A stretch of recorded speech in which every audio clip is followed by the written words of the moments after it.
Hi there and welcome. Thank you for joining today's live stream event.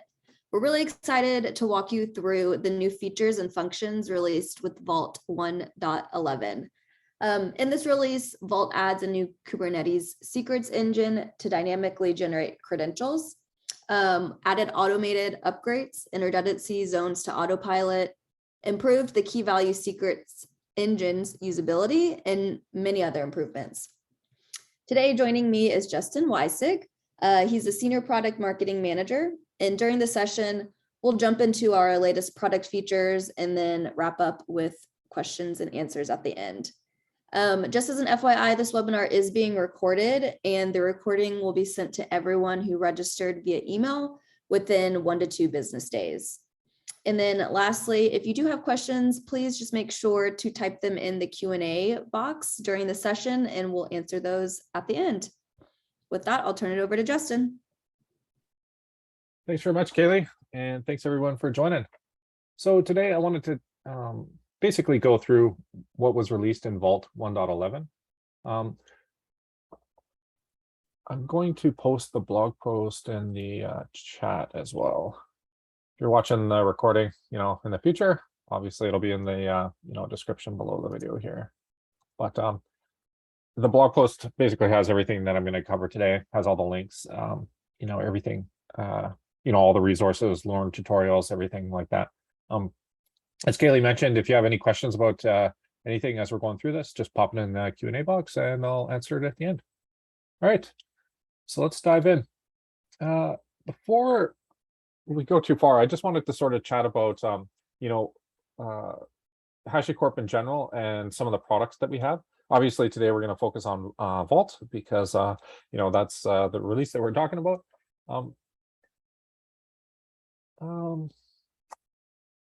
Yeah, so perfect. So, for folks that aren't familiar with HashiCorp, our focus is really around, cloud infrastructure automation.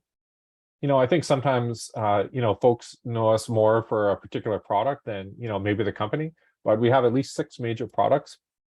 Vault, Consul, Terraform, Vagrant, and Packer. And we just released Boundary into public beta. If we have time at the end, I'll show you what that looks like too. Great. So with that context, I sort of wanted to talk about what Vault is and, sort of the use cases that it, serves. So the first is secrets management, which sort of, acts as a central resource where you can store secrets. What are secrets? The secrets are typically, usernames and passwords, API keys, certificates, cloud API keys, that type of stuff, right? Vault also has the capability to interact with external systems. Things like, hey, I want to generate a dynamic credential for an AWS environment or something like that, a short-lived credential. Vault also has, a bunch of advanced data protection capabilities. For example, hey, I want to, encrypt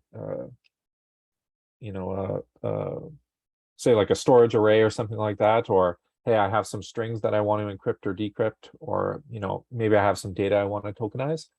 Vault also can do that. So I wanted to go back sort of to the first use case,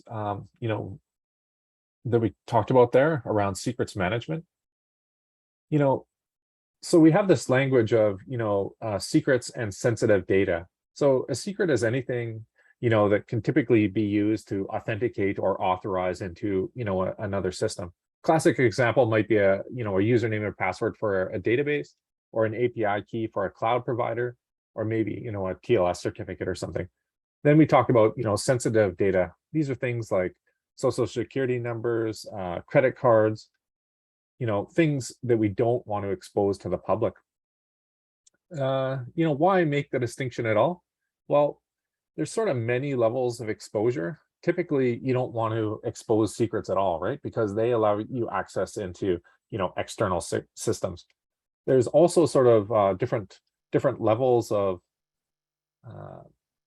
sort of entries that you're gonna store here. You might store hundreds of thousands of secrets, but you might store, billions or trillions of, entries of, sensitive data in external systems. So Vault sort of has a capability of, serving both those use cases. I just wanted to sort of talk about, what are the sort of use cases that, Vault serves, and, why even use a secrets management solution? These are a lot of the sort of common questions that pop up. How do applications actually get secrets? Typically when you think of, hey, a password safe or something like that, you think about humans getting a password. Vault serves the use case of, machines needing access to passwords. So, hey, I have a web application and it needs access to a database. How does it do that? It needs a username and password typically, and I'll connect over to that database. How do humans acquire those secrets? Maybe I'm a developer, or I'm a database administrator, and I need to go in and debug something. How do I get those secrets to, access that production infrastructure? What's the secret lifecycle management? How do I update those secrets? How do I revoke them? How do I, figure out who logged into a particular system at what time? That sort of stuff. Also, how do you deal with a compromise? How do you sort of work backwards and figure out what was the audit trail of what happened? So Vault serves all those use cases, and I sort of wanted to talk about some of the guiding principles. This will just take a minute, and then we'll dive into what's new. So one of the sort of key principles of Vault is identity brokering, right? So say in that earlier example of, I'm a web application, I need access to a username and password to connect to a database. Great, we've taken that username and password and put it into a centralized secret management system called Vault. However, that doesn't actually solve our problem, in that now we need our web application to have the ability to access those credentials out of Vault. And I also need some way of, proving that I'm allowed to access those credentials, right? So we've sort of, just moved the problem a little bit. So Vault has this concept of identity brokering, which allows you to leverage sort of the underlying platform where your application is running to sort of assume the identity, and you can pass that identity over to Vault. So an example might be, hey, I have a workload running in Kubernetes that has a service account attached to it. Well, you can link, Kubernetes up to Vault, and when that application makes a request for a particular credential within Vault, it can pass along that service account, and Vault will check, hey, is this service account allowed to access these passwords? And if they are, then the passwords will be sent back. What's cool about this is your applications running in those particular environments don't have to have any credentials that say they can talk to Vault. You don't have any tokens or anything like that embedded in your applications. It's all abstracted to the lower platform. Another example might be, hey, I have an application running on a AWS EC2 instance. Well, you can use your AWS, credentials, basically the IAM. You can pass that over to Vault, and Vault will verify it and then pass back your credentials. So again, you don't need to, have those credentials baked into, your applications. You can abstract it to the underlying platform, which is an extremely powerful concept, in that, we're identifying the actual workloads versus just, hard coding, say an IP address or something like that, or actually baking those passwords into your applications. Vault also has the concept of, hey, it's highly extensible. We sort of talked about, identity brokering, how you actually connect to Vault, but Vault also has a bunch of secrets engines which can interact with external systems. I'll show you a demo of what that looks like in a second here.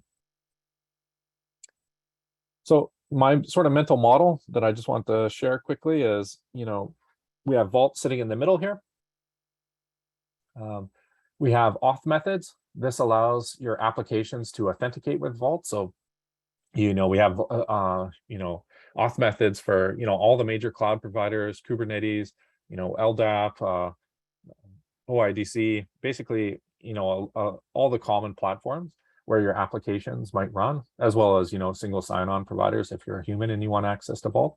So we can identify your workloads as they connect to Vault, so you don't have to have the credentials baked in. And then we have the concept of secret engines. These are, you can think of like them as, plugins, which you can turn on and off and configure within Vault. This allows Vault to interact with external systems. So say, for example, I wanted to generate a short-lived credential for an AWS environment. I can configure Vault to do that. Or, maybe I want to configure Vault to, rotate a password or username and password within a database. I can configure Vault to do that too, by just turning on and off those secret engines. I think I'll just show you a quick example of what that looks like, and then we'll dive into what's new in Vault 1.11.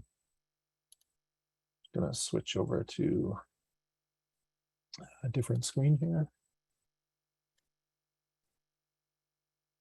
So in this example, I'm going to configure Vault to connect to AWS and generate dynamic credentials. So a use case for this might be, hey, I'm a developer. I need access to an AWS environment to, troubleshoot an issue. Or, maybe I have a backup script and it needs access to a particular, AWS environment to, run a backup job and save it into S3 or something like that. I'm using AWS as an example here, but, Vault has, those secret engines for, all the major cloud providers.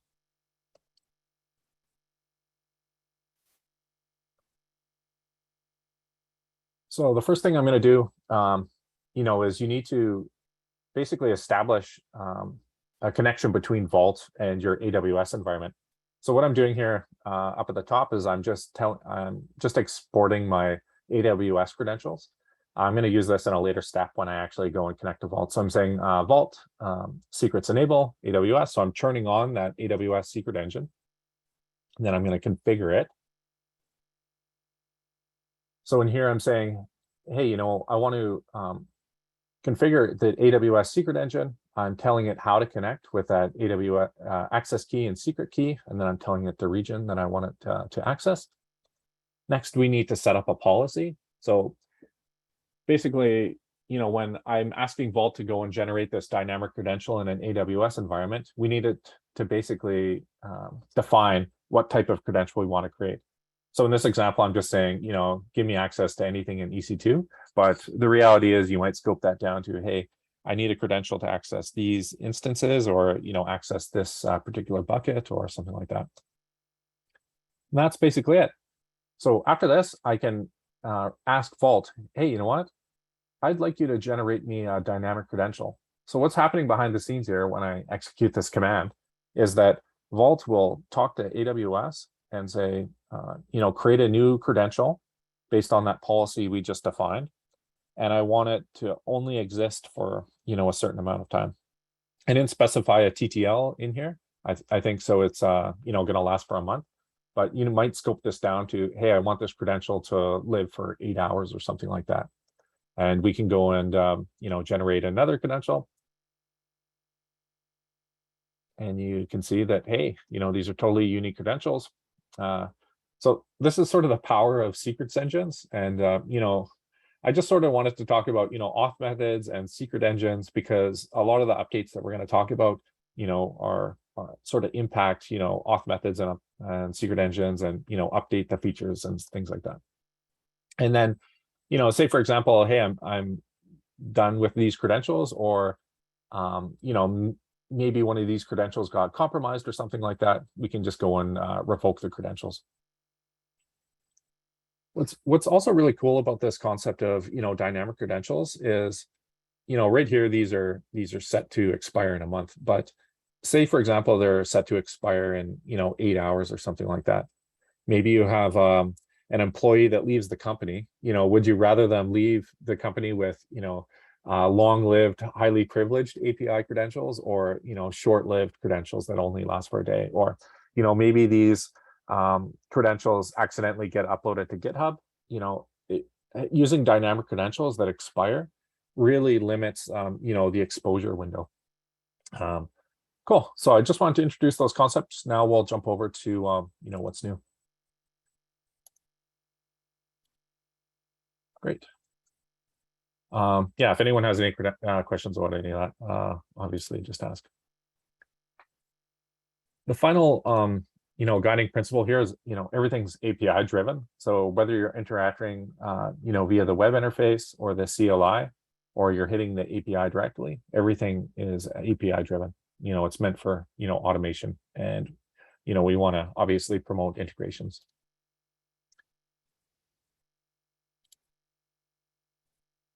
There's 3 different ways you can run Vault. We have the open source that's, self-managed, always free. You can just download it, vaultproject.io.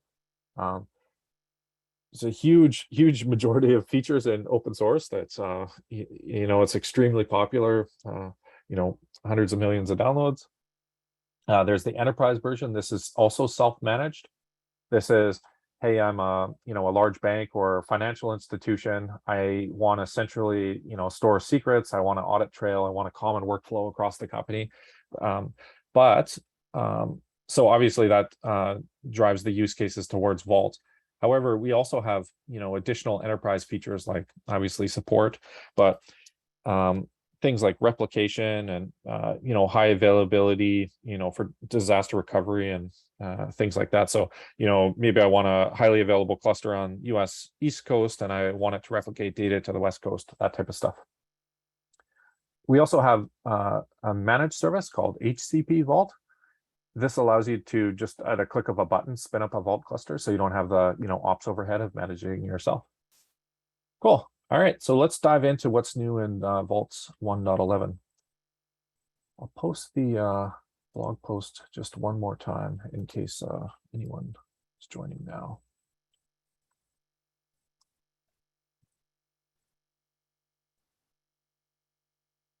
All right. Cool. So in each release, typically we're focusing on, improving the core integrations that we have. We talked about auth methods and secret engines. So there's a lot of work that goes into, figuring out how to improve those, plugins, also gathering lots of feedback, from the community, as well as, enterprise customers. We also are constantly fixing bugs and trying to sand off any rough edges, as well as, rounding out, sort of the data protection side, as well as, improving, sort of the operations overhead of using Vault. So with Vaults 1.11, here's some of the ecosystem things. These are typically, open source improvements. If you look through that changelog, there's, hundreds of changes. I just picked some of the highlights, and then we'll go through them. So Kaylee mentioned we added the, Kubernetes secret engine. We updated the Snowflake database engine. I'll talk about these in a little bit more detail. We've updated the Terraform provider to include PKI and namespace support. We've updated the Google Cloud Auth method to support private URLs. Added support to bring your own key to the transit secret engine. So typically when you're using the transit secret engine, we'll generate your cryptographic keys for you. But if you want to generate the keys for yourself and then import them into Vault, you can do that. We've also made some pretty big improvements to the PKI secret engine. So these are some highlights, but I'll sort of deep dive into them now. The first big one is the Kubernetes secret engine. So a big problem that folks have, which I sort of demoed a little bit earlier, is generating dynamic credentials. So, a typical sort of workflow when you're interacting with Kubernetes is that, you're going to sort of rely on these highly privileged, long-lived, credentials to access your cluster. So, maybe I'm a developer and I need to go in and debug a production issue, or, maybe I'm a system administrator and I need to go in and, poke around and see the health, or, just general maintenance of interacting with pods. You're obviously going to need credentials to do that. And so how are you doing that?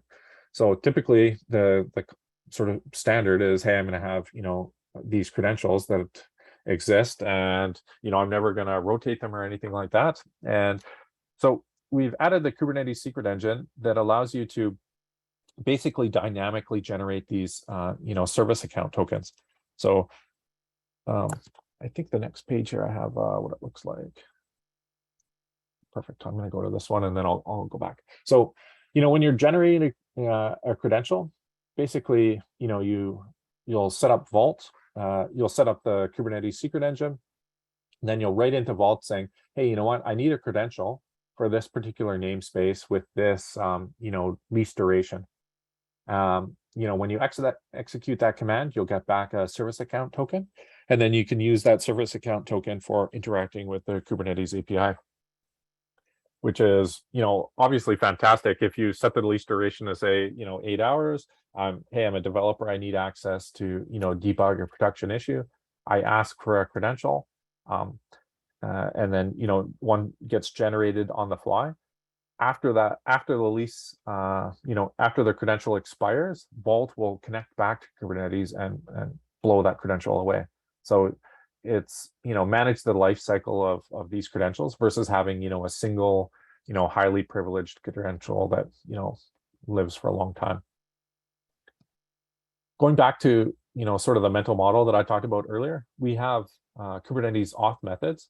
This allows you to, if I have a workload running on Vault or, on Kubernetes, it allows you to connect to Vault and say, hey, you know what, I'm, XYZ pod running on Kubernetes and I want to access these particular secrets.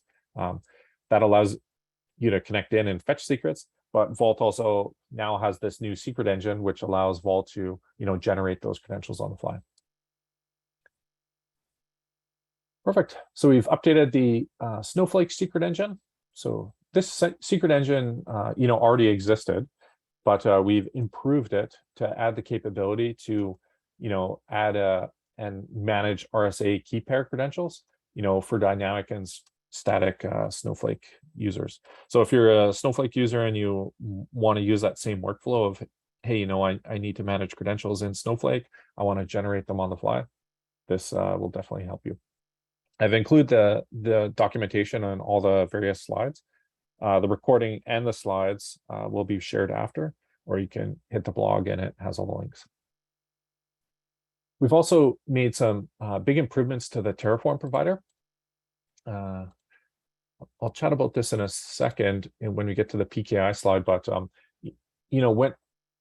traditionally when you're interacting with the Terraform provider for Vault and you wanted to do anything around PKI, it could be a bit cumbersome, as well as when you're wanting to interact with namespaces, that needed a major refactor. So we've gone through and done that work. We've updated the documentation and we've made major feature enhancements around the PKI secret engine, as well as updating namespace support.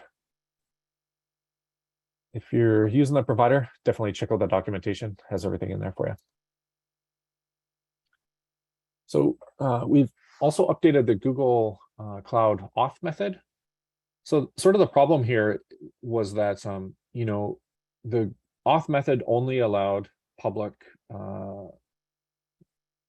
think it's googleapis.com or something like that. So it only allowed public access to, the Google Cloud, public APIs. However, if you're operating Vault in a, a restricted environment and you don't want to have, Vault have general internet access, this becomes a problem because you can't route to those, external URLs. So the auth method has been enhanced to allow this new custom endpoint option, which allows you to basically define, hey, I want you to hit these particular API endpoints when you're, issuing, auth requests. So now if your Vault cluster doesn't have access to the internet, you can basically configure it to, hit those private internal URLs. That impact. I will also mention that, all these enhancements come as requests, typically either through the open source side or the, enterprise side.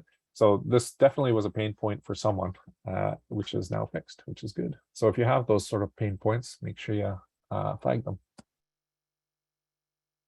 Another one that was raised is that, when you're using Vault to generate PKI certificates, you'll often need to rotate them.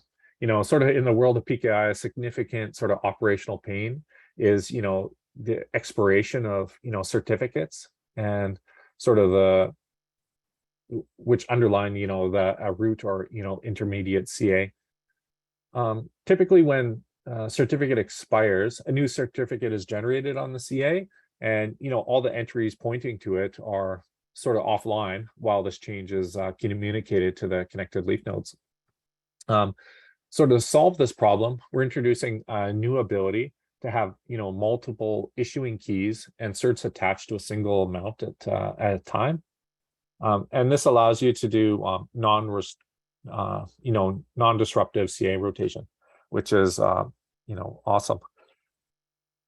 We've also added the ability to add CPS URLs in the custom policy identifiers. So that was also, a pain point for a particular user, and we've fixed that. I've added this one to on Vault Agent, since it, sort of also interacts with PKI. So there was a problem. Vault has this concept of agent. So you have a Vault cluster, and then you have a Vault agent that might be sitting really close to your workload, or it might be sitting, inside a Kubernetes pod. Typically, in the Kubernetes workflow, we'll have secrets injection. So, a pod will spin up, you'll have a Vault agent sitting there, and it'll say, hey, I'm a new pod, I need a credential. This agent will chat with Vault and, fetch their credentials and stuff like that. So, that's sort of for static secrets or dynamic secrets, but the same workflow applies for PKI. So, a pod will spin up and it'll say, hey, I need access to this particular certificate. However, if you are using a CI/CD environment, or your application crashes, or you're rotating those pods on a regular basis, typically certificates are long-lived, right? So you might be rotating or cycling those pods on a much shorter time frame. And that was sort of resulting in, a lot of extra secrets being generated, and that, each time the Vault agent spun up, it was saying, hey, fetch me a new credential or a certificate. So we've added the ability to basically cache, set a cache window there that says, hey, if this certificate lives for this amount of time, and you can use this, opt-in option here to prevent that. You could imagine, we have some customers that are running, hey, I'm fetching 10,000 certificates in a Kubernetes environment from Vault, and you have them spinning up and down constantly. That's going to generate a lot of traffic, right? So this small enhancement, has a big impact. So we sort of chatted about some of the open source stuff. I wanted to chat about, some of the features that went in on the enterprise side. So we've made it. Maybe I'll step back for just a second. So, we sort of chatted about, hey, Vault is a central resource sitting on your network. Typically it's a binary you'll install onto multiple nodes. They'll operate in a highly available cluster. So, hey, I'm putting secrets into Vault, but where do those secrets actually live, right? They need to be stored somewhere. So Vault has this concept of integrated storage, which allows, each Vault node to basically communicate with other Vault nodes to create a highly available cluster. And they're also syncing the storage. So if you send a secret to Vault, it will automatically replicate that secret so that the cluster is highly available. And we call that feature integrated storage. However, there's a lot of operational overhead involved in working with integrated storage, in that, hey, I need to be doing snapshots, I need to be doing automatic upgrades, all that sort of stuff. And we've enhanced that feature to perform automated upgrades, as well as added, redundancy zones. I have a slide where I'll sort of chat about that in a bit more detail. We've also made enhancements to the KMIP secret engine. We've added additional operations. I'll chat about that. Transform secret engine. We added, some updates to tokenization around, convergence and token lookups. A big one, if you're operating in a highly regulated environment, is FIPS 140-2 compliance. Vault went through an audit process. I have a slide on that. Maybe I'll sort of chat through it, in detail there versus just going through it here. Also, if you have any questions about any of the stuff, definitely, post it and I'll chat about it. So integrated storage, we sort of chatted about, hey, I have a Vault cluster, it's storing secrets. We need those secrets to actually live somewhere on disk so that, if the cluster goes down, we want to bring it back up with all our data, obviously, right?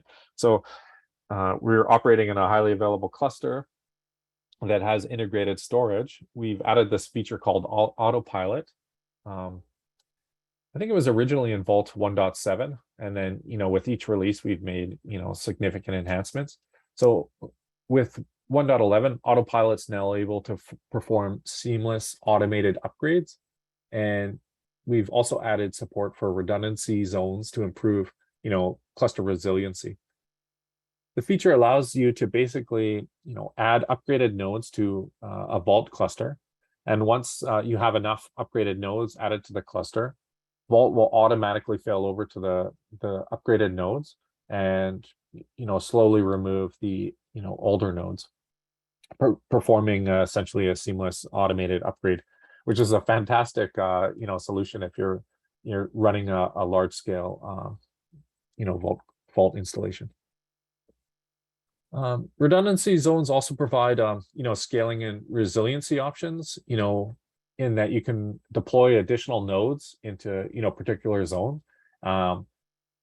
If, for example, you have an outage in one of those zones, these additional nodes can take over for you. So one is around automated upgrades, and the other is sort of adding additional capacity for outages, as well as read scalability. So we chatted about KMIP. If you're not in the enterprise space, you might think, hey, KMIP, what is it? Essentially, say I have some sort of a storage appliance, maybe it's a NetApp filer or some sort of VMware environment, and I want to encrypt the data that's on disk. Typically, you'll use something called a KMIP server, where you can sort of import your encryption keys, and then you can set it up so that those storage appliances or your VMware environment will sort of fetch those keys and use those keys to encrypt the data or decrypt the data on disk. This isn't so much, hey, I have one storage appliance. It's, hey, I have thousands of storage appliances and I need to manage keys and manage the life cycle across all those devices. So Vault has the capability of acting as a KMIP server, which allows you to manage the lifecycle of those keys. We've expanded the feature set, so now you can import, query, you can encrypt, and we've added the encrypt and decrypt operations. If this applies to you, definitely check out the documentation. We have a full list of the updates there. Second to last update here is around the transform secret engine. So Vault has a capability of tokenizing data. So what does that actually mean? So hey, I have a credit card number here, this number here, and I want to put it into a database, but I want to store it, but it needs to be encrypted. So use case might be, hey, I have a database with a bunch of credit card numbers or social insurance numbers or other PII private data that I don't want to get out into the wild.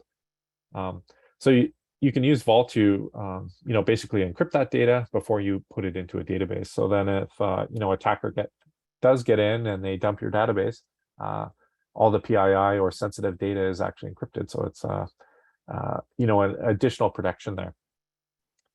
We've added the concept of convergence. So typically when you encrypt, say, a credit card number, you want the value to sort of be unique every time, or you want the token to be unique every time. Convergence basically turns that sort of uniqueness off, maybe you need to debug something, or you have a particular use case where you always want it to generate the same value. Convergence is an optional feature that's off by default, but you can turn it on, and it basically removes that ability to generate a unique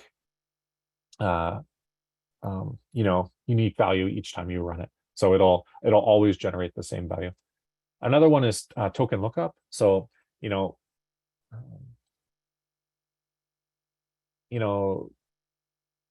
might have a use case where, hey, you need to look up to plain text. Maybe you need to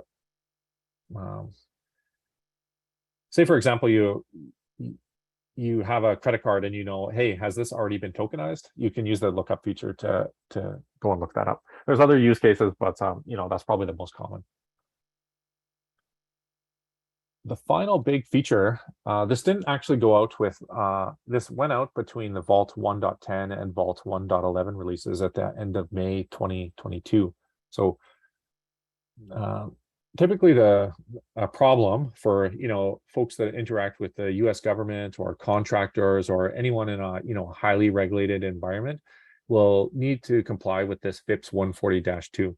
This basically means, hey, am I using approved crypto algorithms within your application?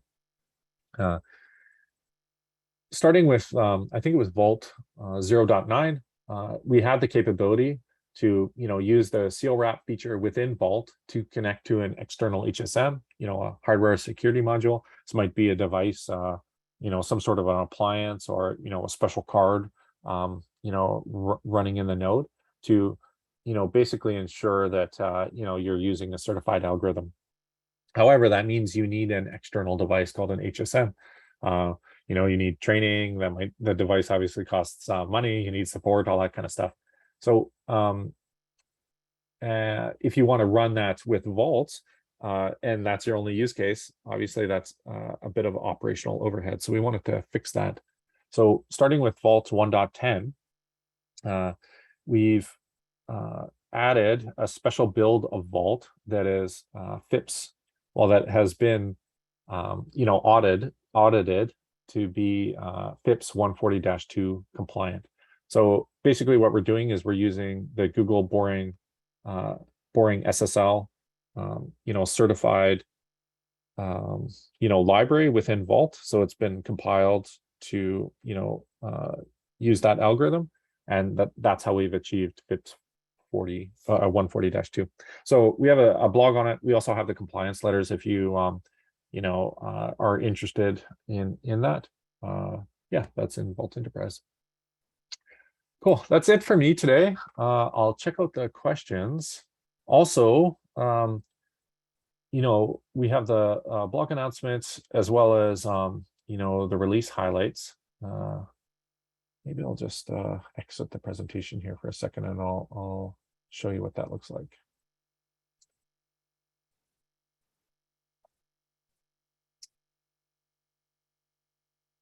So if you're not familiar with learn-hashicorp.com, it's sort of a gold mine of excellent hands-on labs for Vault. And with each release, we'll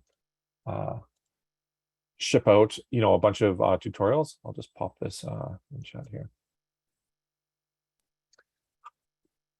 Typically these focus on new updates that went into the release. Maybe old guides that got updated, or brand new guides, as well as there's just an immense amount of there's literally hundreds of hands-on labs. It's all free. You can go in here and play around with it. Fantastic resource if you're trying to get up to speed with, hey, a new feature was released and I want to go play around with it. Something else that we just launched that also falls under the sort of secure umbrella at HashiCorp is Boundary. Boundary is a new product. It's currently in public beta. It's open source, but we also have a managed version over on cloud.hashicorp.com. I'll pop this into the chat here as well. Basically what it does is it provides secure remote access. So, hey, I have a workload running on AWS or, maybe Kubernetes, and how do I securely connect to that? Typically, a developer is going to SSH in to the particular environment. That requires a bunch of sort of different steps along the way. Hey, I need a jump host or a bastion host or a VPN. I need credentials. I need firewall rules. I need all that type of stuff, right? Boundary is meant to really simplify a lot of that, in that we leverage sort of the same identity concepts that I chatted about at the beginning of the webinar there, as well as using a lot of automation to pull in host catalogs, as well as making that link between the identity and what you're allowed to access. So if you're at all interested in Boundary, I definitely head over to the website. We have a public beta. You can try it out. Basically, it's a managed service. You click a button and you spin up a service. It's pretty cool. All right, so I'm gonna share this again, and then I'll go in and answer any questions. So I see a couple questions in here. Forgive me, I'm just gonna read them, and then so it might be a little bit of lag while I'm reading them.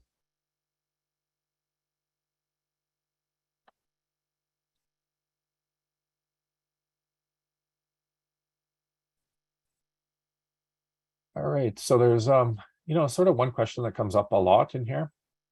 Is it sort of, I won't read the question verbatim, but the general sort of gist of it is, hey, if I'm using Vault and it's a centralized secret manager, basically I have all my eggs in one basket, or typically secrets, things like usernames, passwords, API keys, certificates, all that type of stuff is crown jewels for an organization, and that if those sort of leak out, obviously bad things can happen. I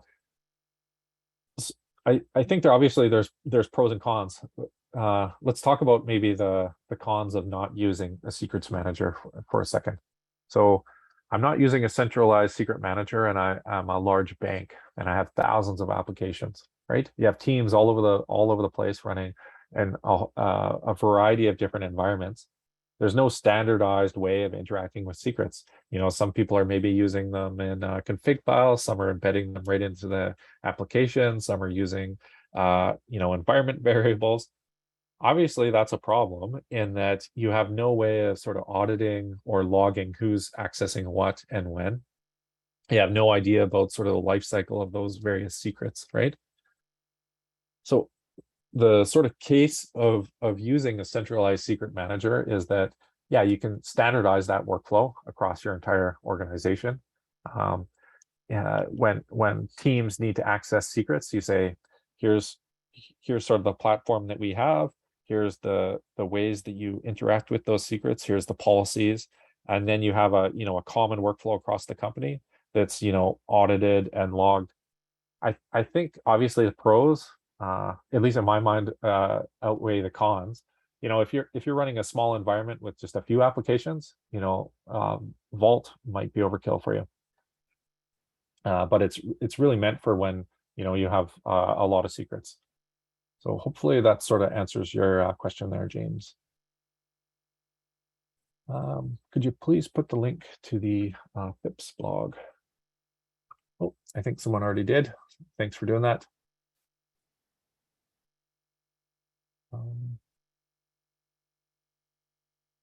Yeah, so there's a question in here from Sandra around, hey, everything is, in the API is path-based.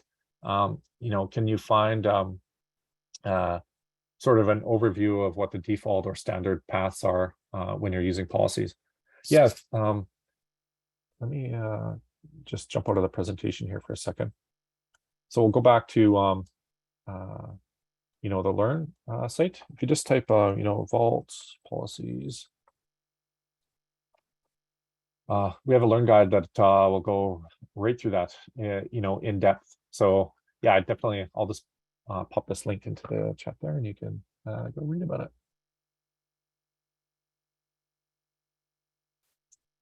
Thanks for the question. What else?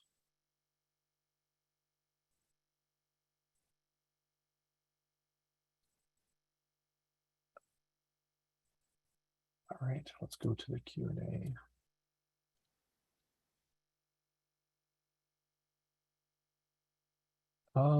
Hey, so there's a question in here about upgrade paths. So hey, I'm running on Vault 0.9 and I want to upgrade to Vault 1.11. If we go over to the blog post here, you don't have to go here. I just know that the link's in here. So down at the bottom of every release announcement, we'll have something around upgrade details, and we have a dedicated section on the website that just talks about upgrade paths. And then you can select your version here, and then basically it gives you a guide on how to upgrade. So I'll pop that link in there too. Thanks for the question.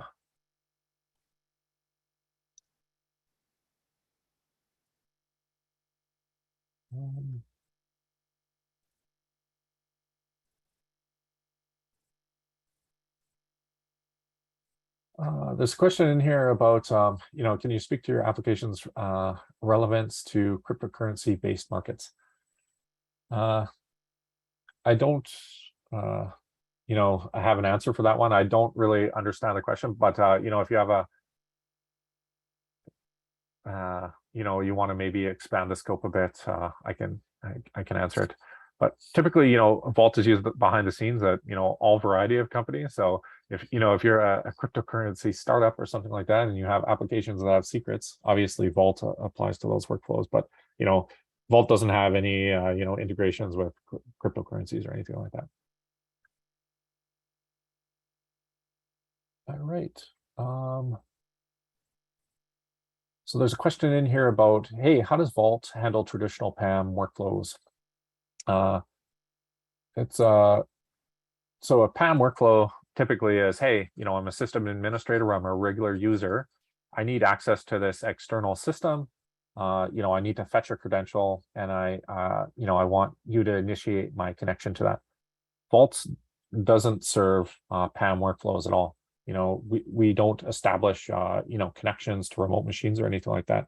Vault only does that credential management and then interacts with those external systems. For PAM workflows, you typically that's what boundary is meant for, in that, hey, I'm a system administrator, I'm a regular user, I need access to this external system, and I want you to broker my access into that system. So yeah, definitely check out boundary. It's still early days.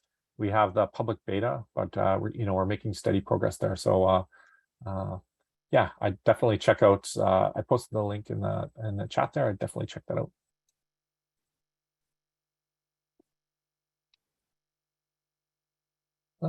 Yeah, so there's a question in here about, hey, I'm using Kubernetes sidecar.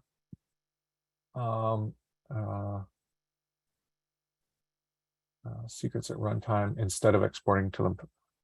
Yeah, so we talked about the Kubernetes secret engine, but there's also many other sort of integrations that Vault has with Kubernetes. So we have the ability to inject secrets using something called Vault K8s. And we also have a Helm chart that allows you to install Vault onto a Kubernetes cluster. Something that just went GA also with this release is the Vault CSI driver. I think that solves the question in here about, hey, how do I provision secrets into without exposing them to the file system? So yeah, definitely go check out the CSI driver there. Let me actually go back to the blog post here. So if you check out the blog post down at the bottom here, and other features. So since these are different, documents that didn't necessarily go out with the Vault 1.11 release, we have a little section down at the bottom that talks about that. So, we have the Helm chart. If you need to inject secrets, into a sidecar, you can do that. Also, the CSI driver. So the link there is there for you. I'll just copy this for you. Perfect. Thanks for the question.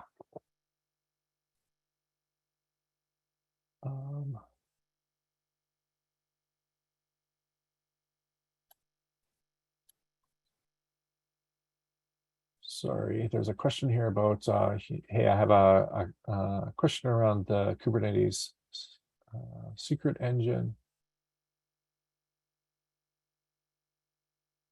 Yeah, so the basic question is here is, you know, hey, I want to send a Slack message, you know, maybe to somehow have a webhook that connects to Vault. Right now, we don't have, you know, an integration like that. You'd have to build something, but since Vault is all API driven, you know, you could just basically, you know, write a small script or something like that that would glue those two things together. So I don't think that's hard, but you know, we don't have like an official thing or something that, hey, you can a Slack bot that you know, interacts with Vault. I think there is one. If you go and you know, Google it, like Slack bot for Vault, you'll come up with something, but you know, that's not from us. But yeah, it's a cool use case. What's really cool about dynamic credentials is, you know, those workflows that we sort of chatted about. Hey, I'm a developer, or hey, I'm a you know, ops engineer or something like that. I need access to this environment. Can you just generate me this short-lived credential? You know, fantastic use case. Thanks for that question.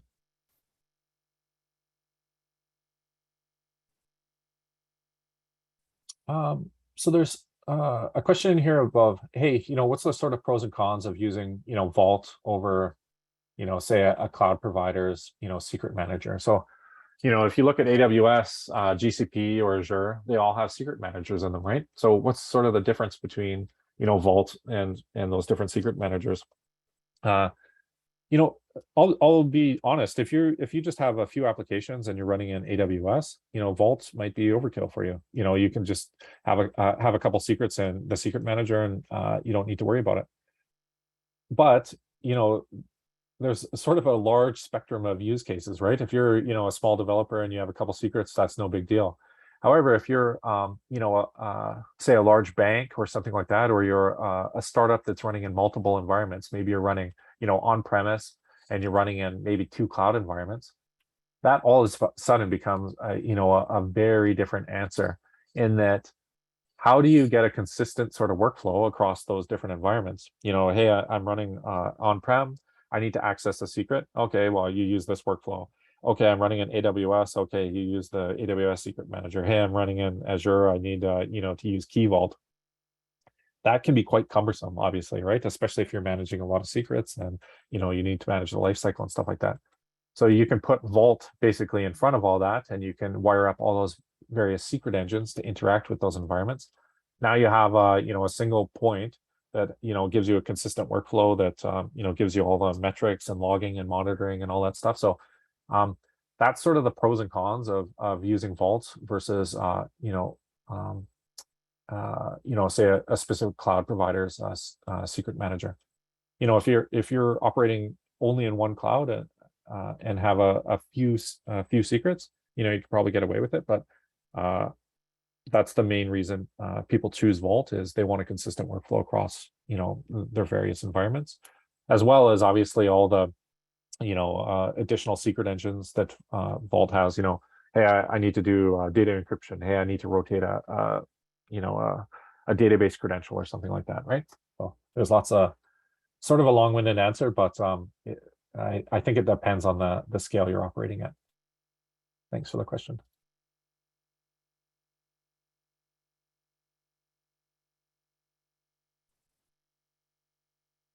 Oh, sort of the to go back to that question about you know, cryptocurrency. It's sort of you know, centralized versus decentralized. I think we sort of already you know, I sort of already answered that, in that you know, we sort of chatted about the pros and cons of using a secret manager versus not. I think, you know, we sort of have this term of, you know, secret sprawl. If you're not using a centralized secret manager, you have the sprawl of, you know, secrets. The chances of, you know, secrets going unnoticed, or highly privileged, long-lived credentials. I think just, I don't know, a couple days ago, I was reading a case of a, you know, a major breach, and that, you know, cloud credential for a major, you know, cloud provider was exposed, and someone downloaded, you know, basically all their data. So if you're using, there's some major cons if you're not using a secret you know, a secret management solution. also sort of like after an exposure happens, how do you go back and, audit, how did we actually get exposed, and, what application is vulnerable? If you have one API key or one secret that you're using across your entire organization for your cloud environment, that's going to be a major problem, and that you have no way to identify where that compromise happened from. However, if you're using something like a centralized product like Vault, hey, I'm using unique credentials per application, and I also have auditing and logging of when an application requested a secret. So, okay, there's a compromise, a secret got exposed. Now you can basically go back and figure out who asked for the secret, when did they do it, and where was it used, and you can quickly basically identify the source of where that leak occurred. So I think obviously in the secrets management space, centralized makes a lot more sense than decentralized. So thanks very much.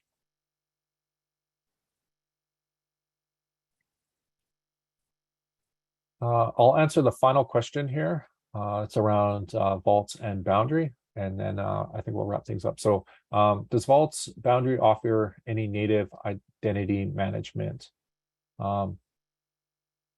I'd like to define my user base directly within Vault and Boundary. So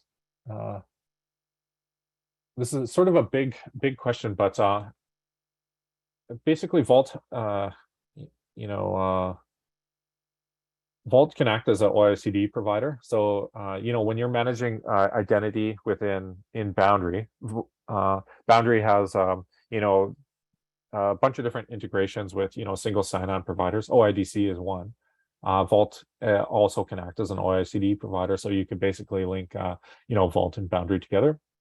You can also inject secrets into Boundary when you want to connect to an external target or host. You can inject secrets from Vault. So I definitely go and check out the Learn site. If you go here, Learn Boundary, there's a bunch of different tutorials that'll talk you through, hey, how do I set up identity-based access, or hey, how do I inject secrets from Vault and stuff like that. So I'll just pop this into your question, and then you have it. All right. Thanks very much for joining the call today, and I'll pass it over to Kaylee to do the wrap up. Awesome. Thank you, Justin. And thank y'all for joining and for typing and submitting all those questions. I hope you enjoyed today's live stream and you're excited for Vault 1.11. Like I mentioned earlier, we will send out the recording to this presentation in about 1 to 2 business days. You'll get that via email. And then if not, you can always just search our YouTube channel and you'll be able to find that there with all the links that Justin provided here as well. So we thank you for joining and we hope you have a good day.